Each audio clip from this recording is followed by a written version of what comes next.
네, 형제님들과 함께 나누고자 하는 말씀의 오늘 제목은 모이기를 패하는 어떤 사람들의 방식입니다. 여기 자세히 보시면 우리 이제 그동안에 이렇게 익숙했던 말이 있는데요. 그것은 뭐냐면 모이기를 패하는 어떤 사람들의 습관이었어요. 습관. 근데 사실 이게 습관이라는 말 때문에 지금 엄청나게 많은 지금 혼란이 야기되는 거라고 봅니다. 저는 그래서 이 습관이라는 단어가 잘못 번역되어진 것으로 인해서 오늘날 얼마나 통탄할 만한 그러한 사태가 지금 전개가 되고 있는지를 좀 보기를 원해요. 그래서 오늘 가급적이면 빨간색으로 이 습관이라는 말 대신에 삭제를 하시고 방식이라는 말로 한번 바꿔 놓으시기 바랍니다. 성경에.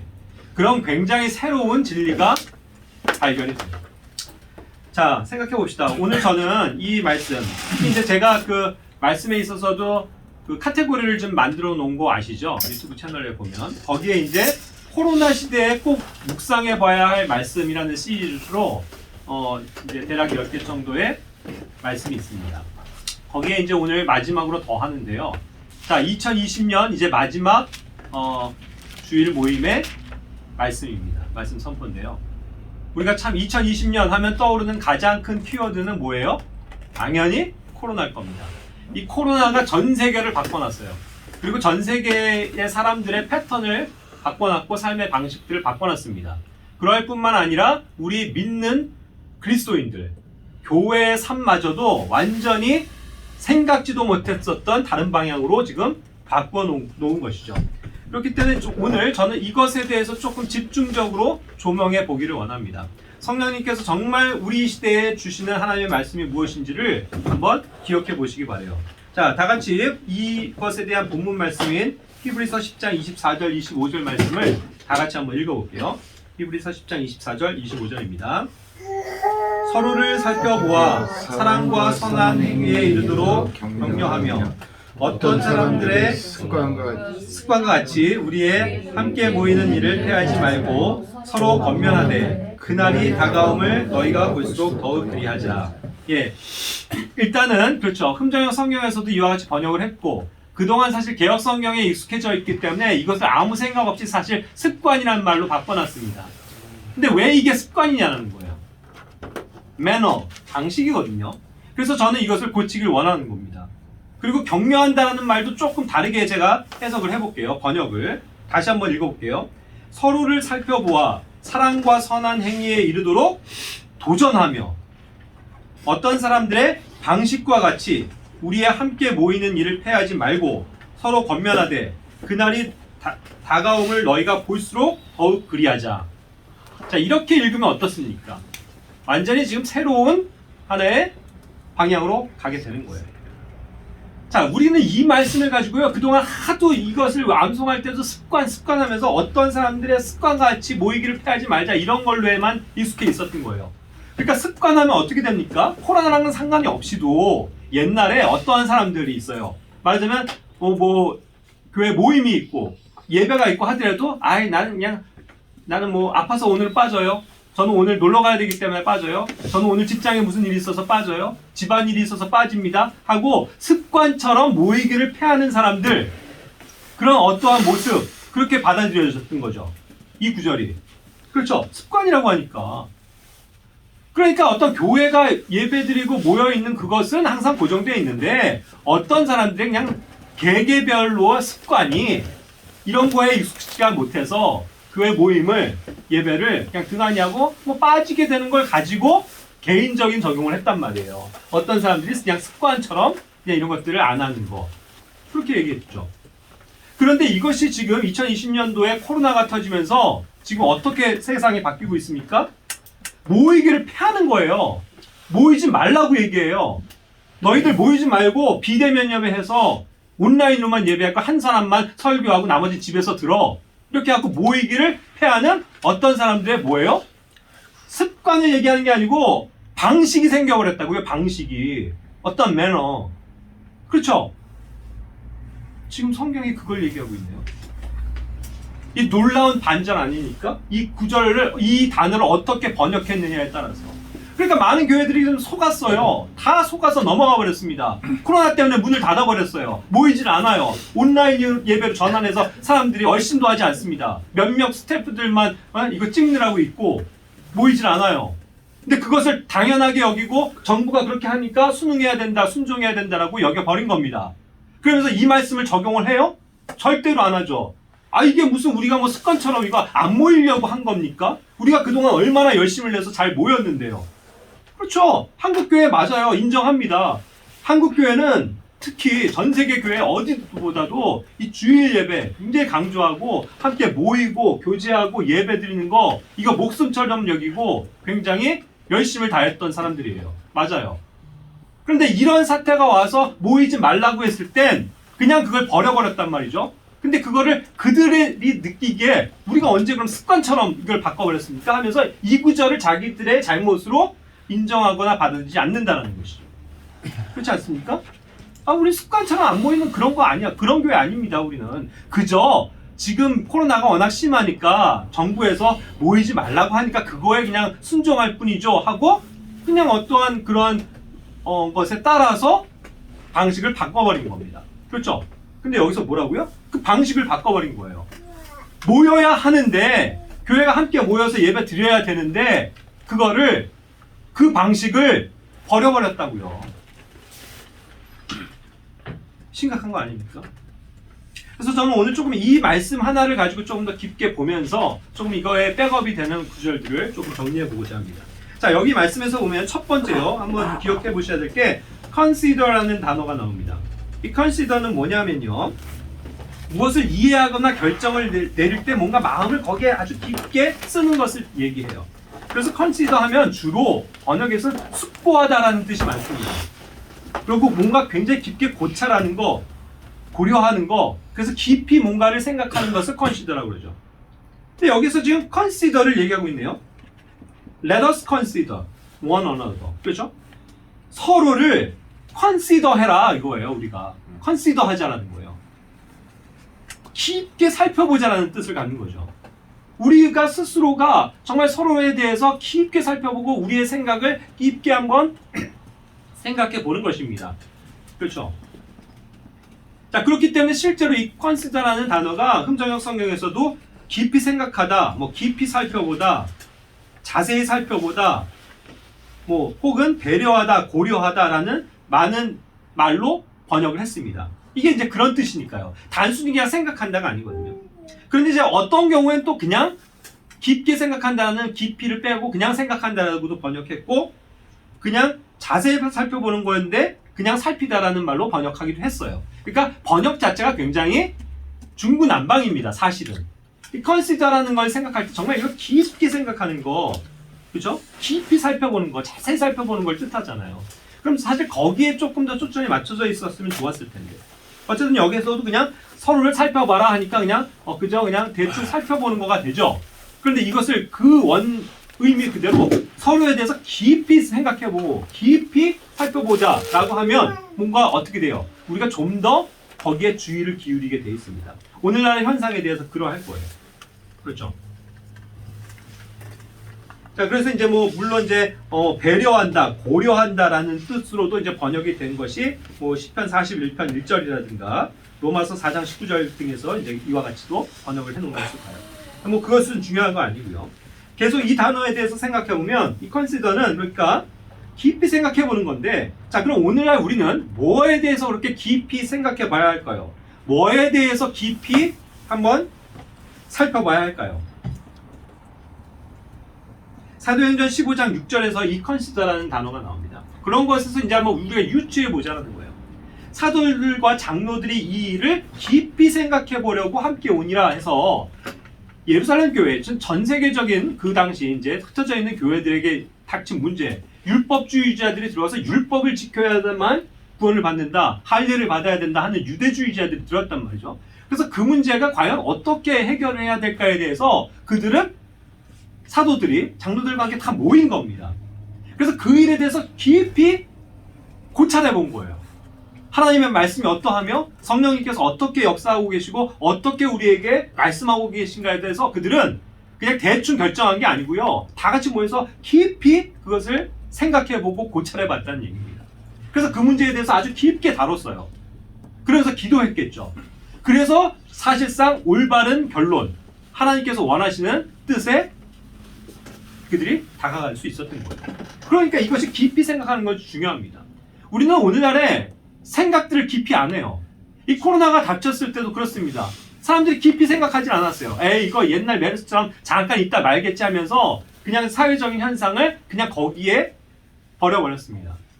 깊게 생각하지 않은 거예요. 이것이 어떻게 여파가 미칠지에 대해서 정부가 모이지 말라고 할 때부터, 마스크를 쓰라는 때부터, 찬송 부르지 말라고 할 때부터 알아봤어야죠. 그렇죠? 깊이 생각해 봤어야 돼요. 교회 그 장로들이 그렇죠?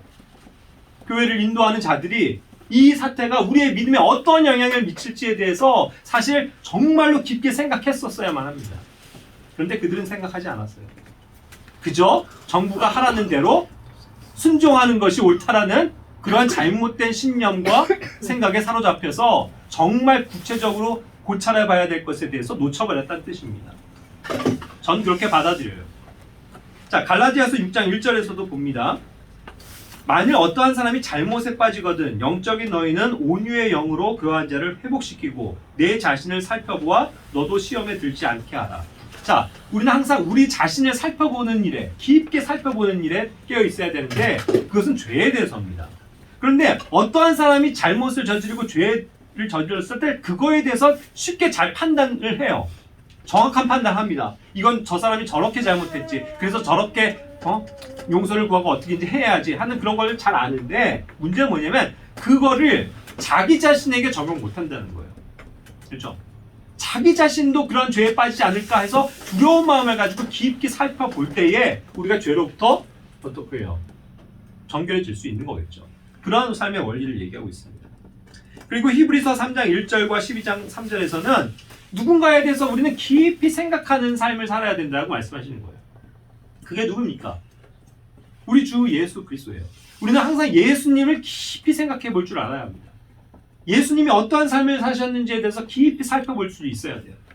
그래서 예수님의 어떠하심을 우리가 알아가고 배워나가는 겁니다. 그래서 예수님처럼 닮아가는 거예요. 우리가 그래서 예수님 그리스도와 같은 사람들로 바뀌어지게 되는 겁니다. 그런 어떠한 그 변화들이, 내면의 변화들이 어떻게 와요?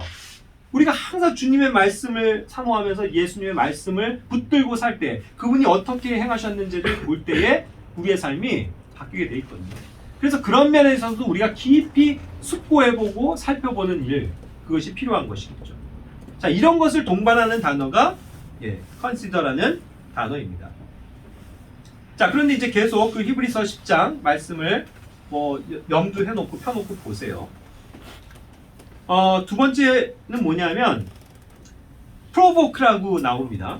자, 그래서 이제 아까도 얘기한 것처럼 이거를 이렇게 다르게 조금 생각을 해야 되는데, 서로를 살펴보아 사랑과 선한 행위에 이르도록 격려하며, 이렇게 지금까지 우리가 써왔던 거예요. 격려한다라고 provoke를 얘기했습니다.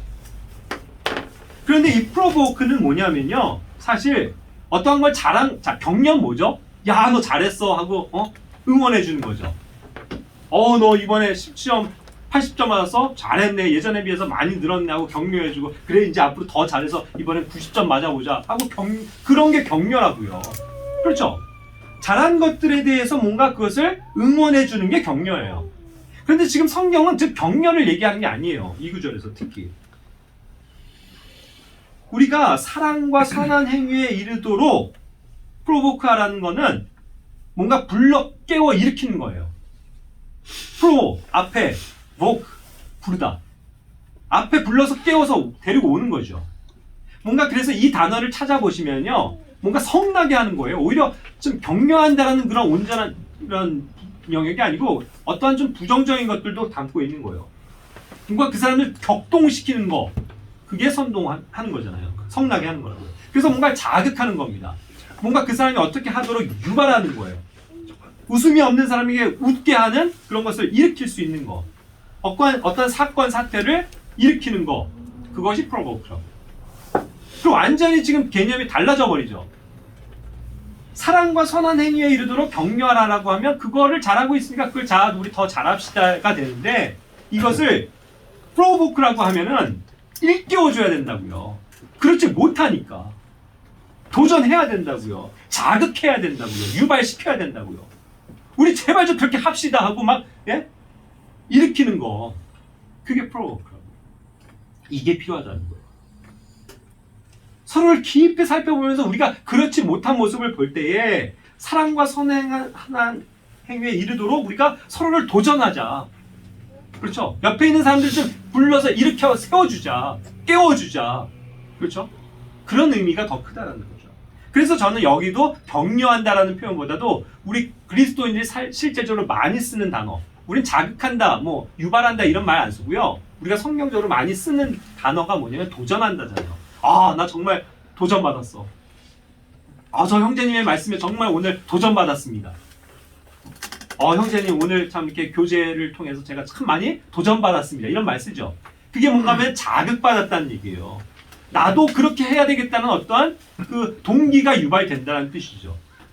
그거예요. 우리 그렇게 돼야 됩니다. 그것을 주님께서 지금 말씀하고 계신 거죠.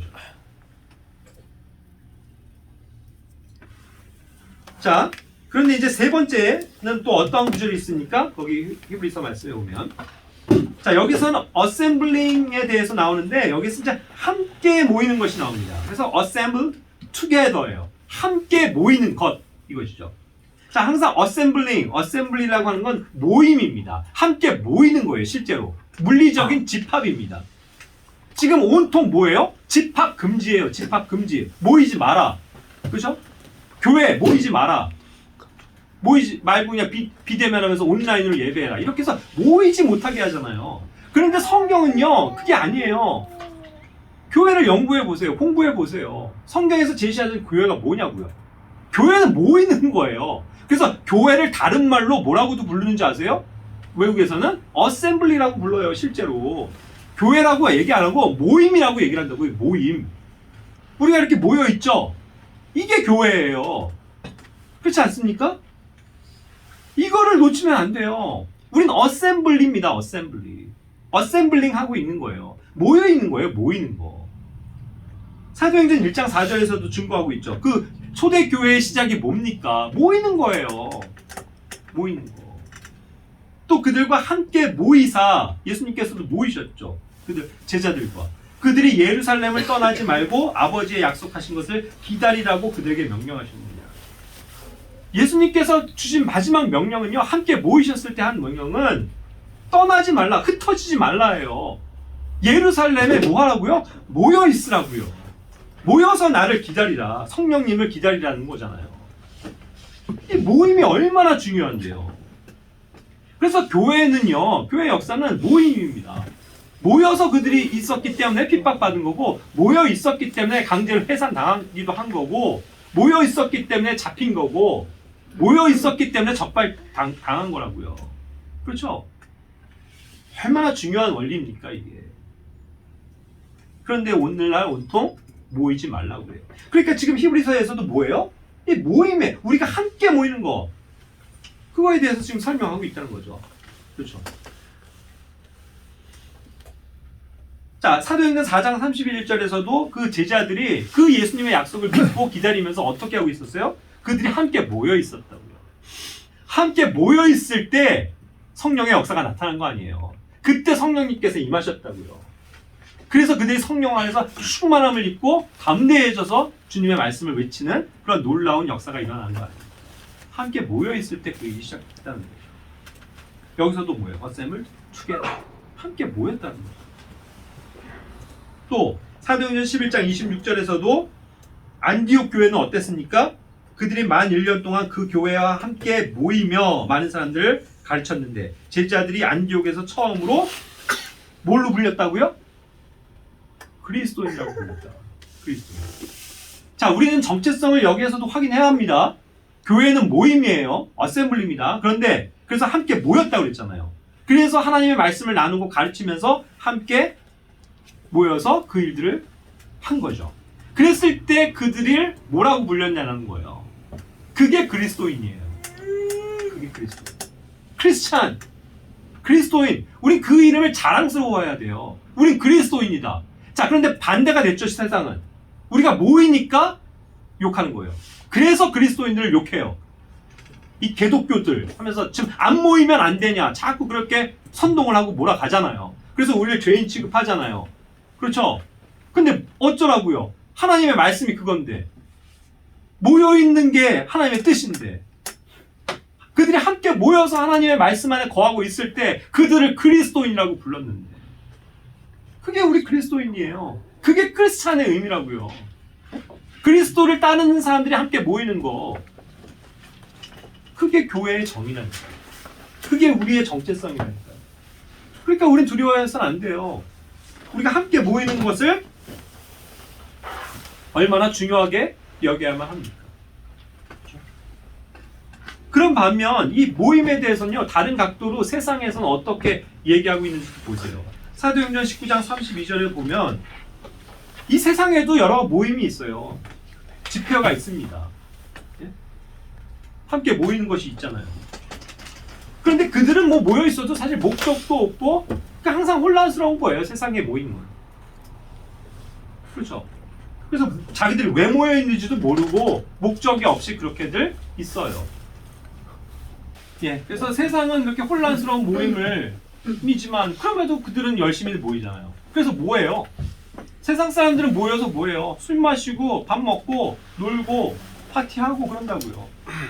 그게 세상의 모임의 혼란스러운 모습 아닙니까? 사실은 그런 거를 막아야죠. 그러나 우리 그리스도인들이 함께 모여서 하나님을 경배하고 교제하고 말씀을 나누는 거, 이것은 그들의 법과는 상관이 없는 거라고요. 사실상. 그렇죠? 또한 사도행전 19장 39절에서도 합법적인 집회가 있지 않냐라고 한 거예요. 그런데 저는 참 이 말이 안타까워요. 그들 그 옛날에 2000년 전에 그 사회에도 유럽에는 합법적인 집회가 있고 그들이 합법적으로 뭔가 신청해서 다 모일 수 있었는데 왜 오늘날은 코로나로 인해서 교회가 모이는 것이 합법적인 것에서 자꾸 멀어져 가냐는 거죠.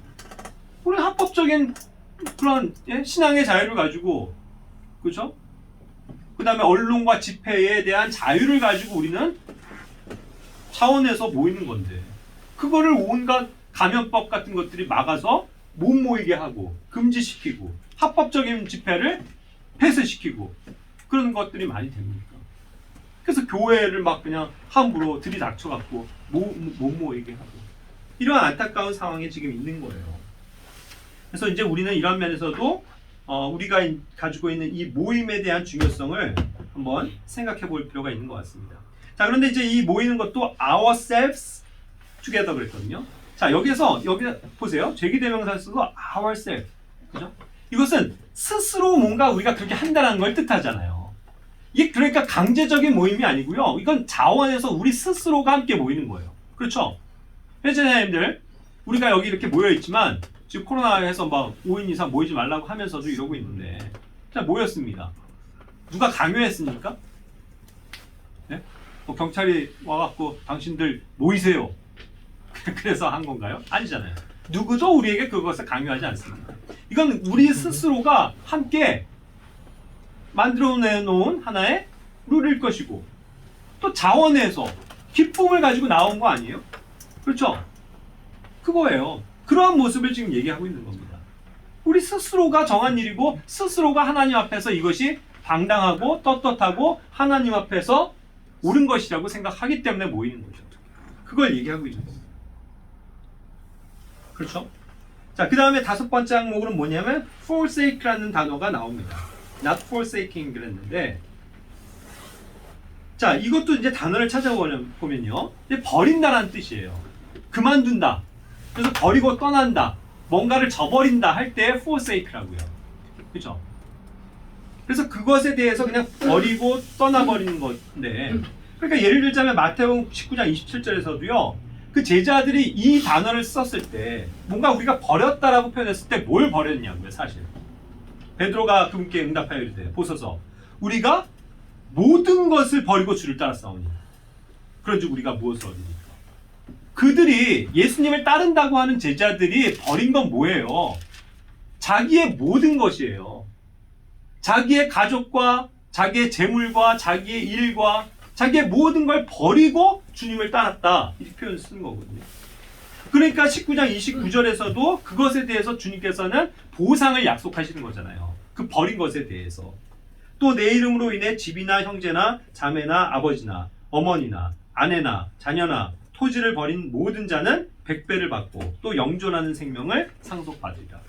이와 같이 그 버린 것에 대해서 내가 보상해 주겠다.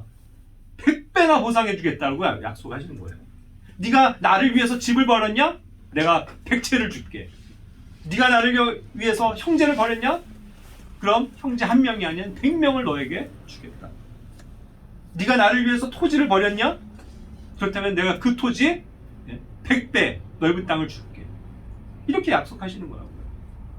그것을 영존하는 생명과 함께 상속받는다고 약속하신 거잖아요. 그러니까 우리가 버린 거는요, 이 세상에 대한 가치, 세상에서 추구하는 것들을 버린 거잖아요. 그리고 우리는 주님을 따르는 겁니다. 그렇죠? 자, 그런데 이제 이 버린다는 것이 또 잘못된 것을 버리는 현상에 대해서도 나오죠. 디모데후서 4장 10절에서는 데마가 나옵니다. 데마는 보세요. 현재의 이 세상을 사랑했어요. 현재 이 세상을 사랑했다고요. 우리를 세상으로부터 건져주셨고 세상과 등지게 하셨는데 세상을 사랑하게 된 거예요. 이 믿는 데마가. 그러자 그가 어떻게 된 거예요? 뭘 버렸어요? 나를 버렸다고 표현했어요. 여기에서 forsake. 바울을 버렸어요. 그가 바울과 함께 그 사역의 일을 따랐었고 한때는 주님을 따른다고 했었던 그 데마가 세상을 사랑하면서부터는 그 가치를 버린 거예요. 사도 바울을 떠났다고요. 믿음의 길에서 떠났다고요. 그래서 자기 고향으로 돌아가 버렸다고요. 자기 일로 돌아가 버렸다고요. 하나님께서 그걸 원하시냐는 거죠. 베드로후서 2장 15절에서도 그들이 바른 길을 저버리고 보솔의 아들 발람의 길을 따랐다. 그래서 길을 잃었도다 했거든요. 역시 어떤 불의의 삭스를 사랑하면서 하나님께서 원하시는 그 의로운 길, 바른 길에서 떠나는 그 이스라엘을 지금 얘기하고 있지 않습니까? 우리도 그렇게 될 수 있다는 거죠. 우린 이런 점에서 두려움을 가져야 돼요. 우리가 버려야 될 것, 정작 버려야 될 것은 이 세상의 것들인데 그걸 버리진 않고 우리가 믿는 바의 그 믿음의 가치들을 버려버린다면 하나님 앞에 그것이 나중에 책망받을 일이 아니겠냐는 거예요. 그래서 우리는 목숨을 걸더라도 모이는 겁니다. 우리가 이렇게 함께 모여서 하나님을 예배드리는 이 믿음의 선한 가치, 이것이 올바르다고 지금까지는 다 얘기했었던 거잖아요. 그런데 코로나가 오면서부터 완전히 상황이 바뀌어버렸어요.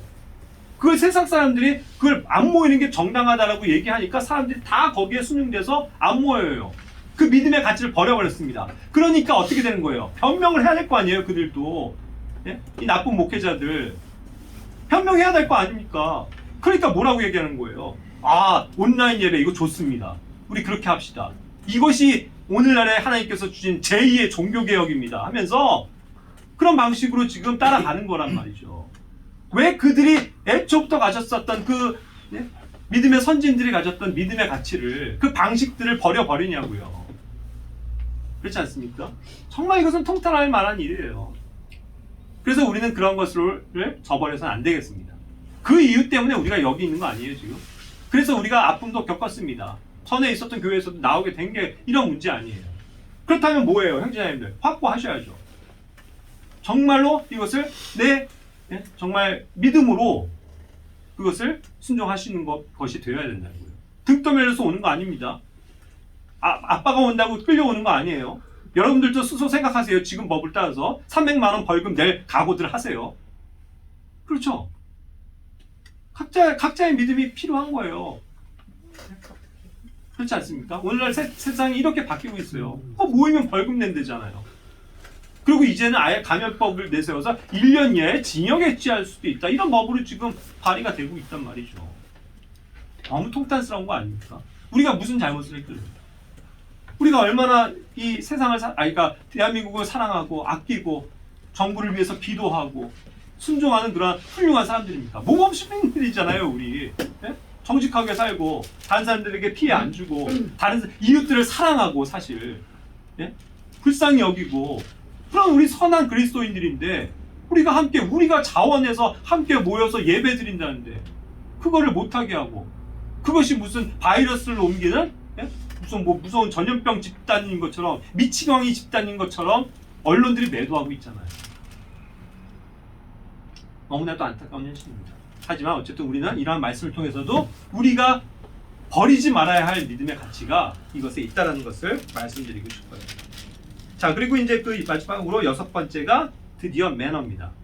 이거를 습관이라고 번역했기 때문에 사실 이 구절을 가지고도 많은 교회들이 깨닫고 돌아올 수 있었음에도 불구하고 이 단어 하나 때문에 그렇죠? 자기들이 적용을 못하고 있는 거예요. 그걸 방식이라고 생각해 봤었어야죠. 그런 문제가 다른 건데.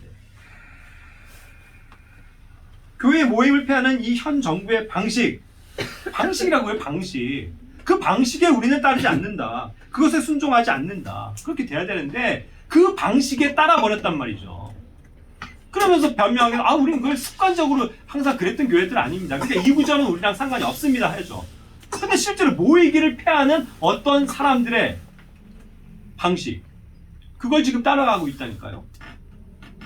정부에서 하지 말라고 한 그 방식, 그것이 하나가 하달이 되면 그냥 알겠습니다 하고 순종해버리는 잘못된 방식이죠.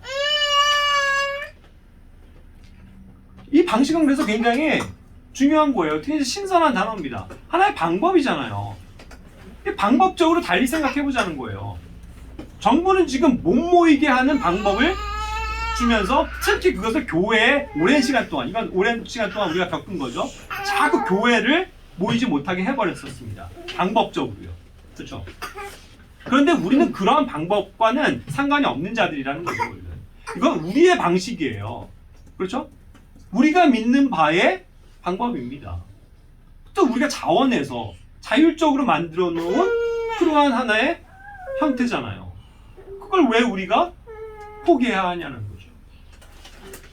그래서 이 방식 하나가 굉장히 많은 믿음의 방향을 다르게 한다. 고린도전서 11장 25절에서도 이 방식이 나오죠. 매너. 근데 이것도 역시 그래서 주에 만찬하는 방식에 대해서 얘기한 것이라고요. 주님께서 그걸 가르쳐 주셨어요. 그래서 우리는 이 방식에 항상 유념하는 겁니다. 이 빵도 뭐예요? 그래서 누룩 없는 빵이어야 돼요. 방식. 옛날처럼 백설기가 아니라고요. 그러니까 얼마나 중요한 거예요. 옛날에 개혁성경에서 떡이라고 번역하니까 진짜 떡 먹었잖아요. 하얀 백설기. 그게 그렇게 믿음의 어떤 방향을 다르게 간다니까요. 근데 빵이에요. 더군다나 누룩 없는 빵이에요. 그렇죠? 포도즙이에요. 포도즙. 포도주가 아니에요. 그래서 그거 마시고 취하는 게 아니라고요. 고린도 교회가 실제로 그렇게 잘못을 저질렀잖아요. 그게 아니라 포도즙이란 말이죠. 그렇죠? 그리고 그것도 뭐예요? 먼저 포도즙을 마시고 빵을 먹는 게 아니잖아요. 방식이. 빵을 먼저 먹고 그 다음에 또 감사드리고 찬에 참여하잖아요. 그러니까 이 방식이 중요하다는 거죠. 그런 걸 항상 하나님께서 우리에게 가르쳐 주세요. 그러니까 우리는 성경을 깊이 있게 숙고해 봐야 한다는 거죠. 항상 성경을 고찰해보면, 성경을 살펴보면 우리가 어떻게 행해야 될지에 대한 방향이 나오는데 사람들은 성경을 닫아버렸어요. 그리고 온통 자기들 생각에 따라서 이 제도가 주는 하나의 현상들에 따라서 가고 있다는 것이죠. 디모데후서 3장 10절에서도 그래서 너는 나의 교리와 삶의 방식과 목적과 믿음과 오래 참음과 사랑과 인내와 이런 것들을 따르라고 말씀하시는 거거든요. 바울이 우리에게 준 정말 건전한 교리들이 여기 적혀 있는 겁니다. 성경에. 그리고 바울이 말한 삶의 방식, 바울이 살아온 삶의 방식을 가르쳐 줬어요. 그 방식을 우린 따르는 거예요. 아까도 얘기했잖아요. 그들은 모였다고요. 함께 모여서 말씀을 가르치고 말씀을 배우고 교제했다고요. 그 오리지널 방식, 그 순수한 방식, 때묻지 않은 방식, 어떠한 것도 가감되어지지 않은 단순하지만 명확한 방식, 그 방식에서 우린 떠나면 안 돼요.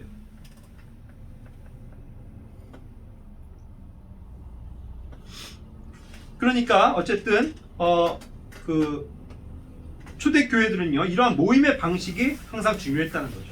그들은 오늘날처럼 간판이 걸려있고 뭐 단체가 있고 조직이 있고 또 건물을 교회로 생각하지 않았잖아요.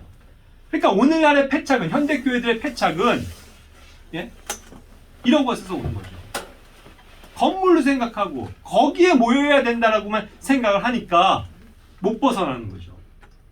제가 예전에도 한번 설명드렸죠. 우리가 잘 아는 어떤 교회는 뭐 모이지 말라고 하고 막 고발당하고 막 사람들이 찾아오니까 그럼 뭐 꼭 교회에서 모여야 될 필요 있냐? 산으로도 가서 예배드리고 어떤 성도들의 집에 들어가서도 예배드리고 그렇죠? 그거예요. 성경이 얘기하는 방식은. 교회의 모습은 그거라고요. 그런데 하나의 이 지금 뾰족 첨탑이 있고 십자가가 걸려있는 간판이 걸려있는 거기에 모일 때만 교회라고 생각들을 하니까 거기서 벗어나면 큰일 날 줄 알죠. 그러니까 제가 답답했던 건 그거 아니에요. 정말 성경적으로 믿는 교회는 그런 원리가 아니고 우리 믿는 자들이 교회라는 걸 아는 이상은 우리는 어떻게든 자유롭게 예배 드리면 되는 거 아닙니까? 제가 예전에도 교회에서 그걸 강조했었던 거 아니에요. 그렇죠? 그럼 우리 같은 믿음을 가진 자들은 얼마든지 이 코로나 상황에서도 자유로울 수 있는데 기쁨을 가지고 우리가 여전히 예배 드릴 수 있는데 그 방식을 폐해버리니까 버려버리니까 어떤 결과가 나타나요? 이제는 아무것도 못해요. 저는 단언합니다. 이제 오늘날 교회들, 한국 교회들도 많이 무너질 거예요. 그리고 실제로 뉴스에서 보시죠. 대형 교회들 지금 휘청거리기 시작했습니다. 그들이 이렇게 온라인 예배 방식을 택하면서 정부에 순종해야죠 하니까 어떻게 된 거예요? 사람들이 안 오죠? 당연히. 안 오니까 어떻게 돼요? 그들은 헌금이 안 거쳐요. 헌금이 안 거쳐요. 그러니까 어떻게 되는 거예요? 대출 이거 이자 갚아야 되는데 난리 난 거죠. 아실 거예요. 이 대다수의 교회들은요 다 대출 끼고 건물 올리는 거예요. 어마어마해요. 어떤 큰 교회는 막 몇백억 수준이잖아요. 근데 그거 막 성도들이 안 오고 헌금 안 거치는데 어떻게 할 거예요? 도산하는 거죠. 부도 나는 거죠. 오늘날 교회들의 이 민낯이에요. 교회가 그게 아닌데. 그러니까 얼마나 지금 그들이 풍탄해 할 만한 겁니까? 그런데 이제 이거를 이렇게 하다가 이거 아닌데 하고서 다시 전환하려고 보세요. 이제 우리는 온라인이 안 하고 다 모입시다 하고 문자 보내고 사람들한테 전화해서 성도들한테 자 이제 우리 그런 거 상관없이 모일 테니까 모이십시오 하면 사람들이 모이냐고요. 절대로 안 모여요. 그래서 이제 그들이 말하는 교인 숫자 반토막에 반토막 날 겁니다. 그렇죠? 뭐 어쨌든 저희가 말하는 교회는 그게 아니니까 상관은 없지만 참 그들도 저희가 보기에 참 안타까워요. 안 그렇습니까? 그래서 하나님께서 긍휼을 베푸셔서 어쨌든 믿음을 가진 교회들이 어쨌든 뭐 무너지지 않고 이 대한민국이 정말 올바른 교회들이 바로 서서 이 나라를 살리고 나라를 위해서 기도하고 올바르게 말하고 실천하는 그런 그리스도인들이 많아져야 이 대한민국이 건전해질 것 아닙니까? 그렇죠? 참 그런 면에서 안타까움이 있어요. 자, 그래서 어쨌든 오늘 이러한 말씀을 드리면서 형제들과 다시 한번 생각해보고 싶은 것이 그것이었습니다. 결국 사탄은 속이는 자라는 거죠. 그렇죠? 거짓의 아버지라고 표현하고 있지 않습니까? 그러니까 사탄은 항상 속이는 거예요. 그런데 이번 연도에는 대다수의 교회가 사실 사탄에게 속은 거죠. 코로나 때문에 속은 거죠. 이렇게 될 줄 몰랐는데 잠시 잠깐이면 끝날 줄 알았는데 그렇게 해갖고 교회가 모이기를 해버렸는데 그게 속은 거였다는 거예요. 사탄에게 속은 거죠. 그들은 예배의 원동력을 잃어버렸습니다. 예배의 힘을 잃어버렸어요. 함께 모이는 걸 이제 두려워하기 시작하는 겁니다. 그러니까 못 모여요 이제. 속은 거죠. 그러나 우리는 초대교회가 보여준 방식대로 우리 스스로의 방식에 따라서 함께 모이기를 항상 힘써야 된다는 것을 말씀드리는 겁니다. 아까 히브리서 10장 24절 25절처럼요. 뭐예요? 그날이 다가옴을 너희가 볼수록. 이거 얼마나 중요한 이 구절입니까 사실. 그날이 다가옴을 볼수록. 형제자매님들, 이 코로나로 인해서 형제자매님들은 어떤 느낌이 드세요? 정말 이 세상은 여전히 잘 가고 있고 변동이 없겠구나예요? 아니에요. 이런 사태를 보면서 정말 주님의 다시 오심이 가까이 온 것 같은데? 라는 것이 실감되어지지 않습니까? 정말 그래요 저는. 그래서 정말 2021년이 기다려지는 거예요. 예수님께서 다시 오실 그 해가 아닐까. 혹은 그걸 단정하는 건 아니지만 2022년이 될 수도 있고 이제 곧 정말 주님이 다시 오실 때가 가깝다는 게 자꾸 느껴지는 거잖아요. 왜요? 이런 현상들을 보면서. 교회가 배도하는 모습을 보면서, 이 땅에 적그리스도의 영들이 활개치는 걸 보면서, 그렇죠? 그래서 어떤 팬데믹 상황에서 세계 정부를 통치하고자 하는 거대한 언어의 흐름이 가고 있다는 거, 그렇죠? 이런 백신을 통해서도 뭐 마이크로칩 같은 걸로 해서도 얼마든지 몸에 심을 수 있는 그러한 표들이 만들어지고 있는 거, 이런 것들을 보면서 야, 정말 주님이 오실 날이 얼마 남지 않았겠구나, 이런 것이 느껴지잖아요. 그렇죠? 근데 그걸로 끝나면 안 돼요. 많은 교회들은 또 이것 때문에 두려워해요. 그래서 이 환란을 어떻게 견디지 하면서 잘못된 믿음을 가지고 있기 때문에 두려워하죠. 근데 우리는 그게 아니잖아요. 우리는 환란에 들어가지 않습니다. 그 직전에 우리는 뭐예요?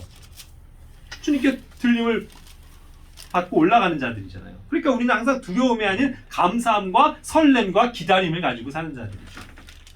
그런데 어쨌든 그렇게 가까움이 볼수록 어떻게 해야 된다고요? 더욱더 그리해야 되는 건 오늘의 주제입니다. 모이기를 피하면 안 된다는 거예요. 모여야 된다는 거예요. 그 방식을 우리는 지켜나가야 된다는 것입니다. 그렇게 해서 정말 주님께서 오시는 그러한 정말 주님께서 주시는 기쁨을 우리가 회복하고 또 그 안에서 평안을 누리길 원합니다.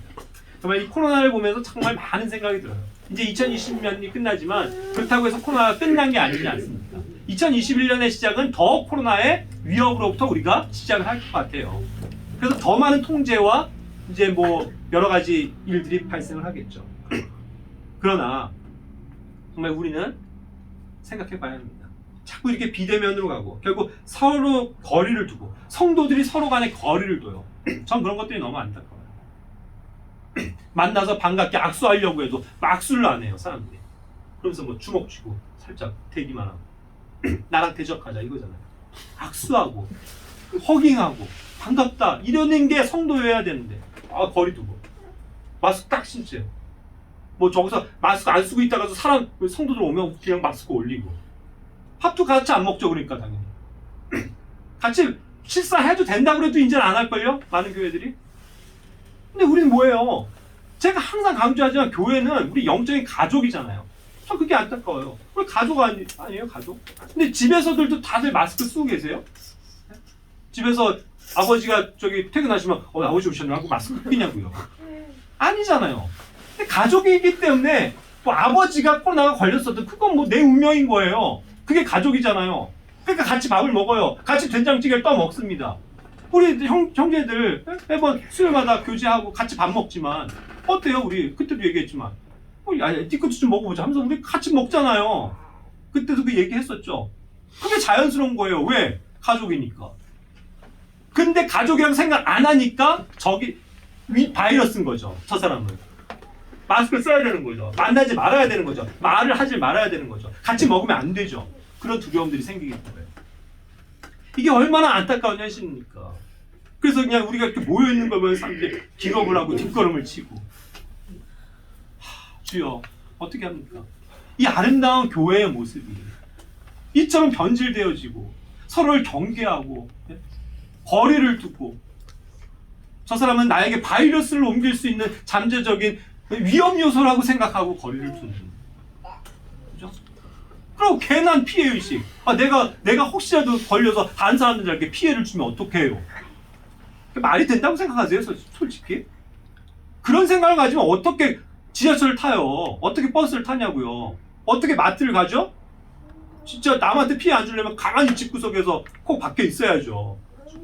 그래서 얼마든지 자기 생활을 하잖아요. 여행도 가고 예? 지금은 그렇지만 카페도 가고 마트도 가고 식당도 가고 예? 얼마든지 할 거 다 하면서 그러면서 자기가 이게 피해를 주면 안 된다 이 생각을 하면서 교회를 안 와요? 교회 모임을 등한시 여겨요? 전 그건 말도 안 되는 어폐라고 생각해요. 모순이라고 생각합니다.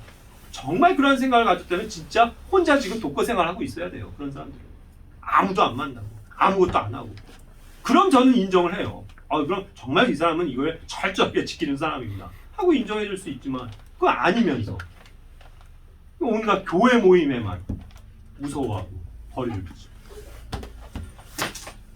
제가 좀 격해져서 죄송합니다만 어쨌든 우리는 하나님의 바른 말씀의 원리 가운데서 다시 한번 기억해야 될 것은 모이기를 패하자고요, 아니면 힘쓰자고요? 힘쓰자고요. 힘쓰자. 그게 우리의 방식이에요. 누가 뭐라고 해도 이거는 우리의 방식이에요. 믿음으로 우리가 살펴봅니다. 예, 함께 기도하고 마칠게요. 주님 감사합니다. 이 시간 또 하나님의 말씀을 함께 묵상해보고 나눌 수 있게 하시는 감사합니다. 오늘날 정말 이 코로나로 인해서 뭔가 정말 교회가 함께 모이는 것이 불법화되고 또 정말 등한시되고 또 그것을 비난받는 그러한 상황에 우리가 살고 있습니다. 하지만 주님, 우리는 압니다. 세상이 어떠한 대적을 할지라도 우리 믿는 교회가, 영적인 가족들이 함께 모여서 함께 밥을 먹고 교제하고 하나님의 말씀을 나누고 함께 기도하고 찬양하는 이것이 얼마나 주님을 기쁘시게 하는 것인지를 우리는 잘 알고 있습니다. 이 믿음에서 우리가 떠나지 않고 이 믿음의 가치를 버리지 않도록 주여 인도해 주시옵소서. 하지만 또 기도드리는 것은 우리를 정말 우리의 이 믿음과 같이 우리를 지켜주시길 원합니다. 세상은 우리와 같은 사람들을 어떻게든 찾아서 적발하려고 하고 고발하려고 하고 또 시비를 걷는 이러한 시대 가운데 살고 있습니다. 주여 우리를 불쌍히 여겨주시고 우리를 지켜주시옵소서. 모든 코로나의 위협으로부터 우리를 막아주시고 또 이렇게 우리를 비난하거나 하는 사람들의 손가락질에서부터 우리를 보호해 주시기를 기도합니다. 그래서 우리가 바라는 것은 다른 것이 아닙니다. 주님, 정말 우리가 해왔던 것처럼 평안하게 감사하게 그냥 자유롭게 모여서 하나님을 예배하고 주님을 섬기는 일입니다. 그 일을 끝까지 하고 살 수 있도록 주여 용기를 주시옵소서. 이 시간을 인해서 감사드리며 우리 주 예수 그리스도의 이름으로 기도드립니다. 아멘.